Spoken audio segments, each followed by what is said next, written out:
Biz bugun Toshkent avtovokzalidamiz. Xalqaro yo'nalishlar bo'yicha avtobus reyslarimiz qatnovi yo'lga qo'yilgan. Toshkentning to'g'ridan-to'g'ri Rossiyaning 20 dan ortiq shaharlariga avtobuslarimiz mavjud. Hozir esa siz bilan ayni damda Toshkent avtovokzalining ichki qismini obzor qilamiz. Ungacha esa sizga manzilimizni tushuntirib o'taman.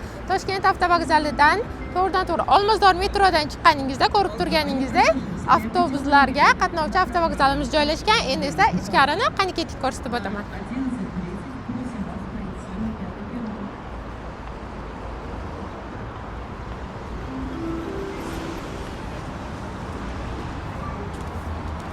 Har bitta yo'lovchimizni aynan mana shu yerda o'zim kutib olaman. Bemalol kelishingiz mumkin.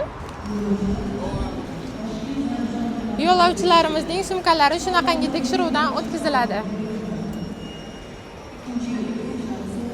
Albatta, xavfsizlik uchun Toshkent avtovokzaliga kirganingizda ikkinchi qavatda xalqaro yo'nalishlar bo'yicha ofis hamda kassalarimiz mavjud. Kutish joylari ham mavjud. Bemalol yo'lovchilarimiz kelib shu qismlarda kutib turishlari mumkin. Endi esa sizga bilet narxlari bilan tanishtirib o'taman. Buning uchun to'g'ridan-to'g'ri kassaga murojaat qilamiz. Qani ketdik.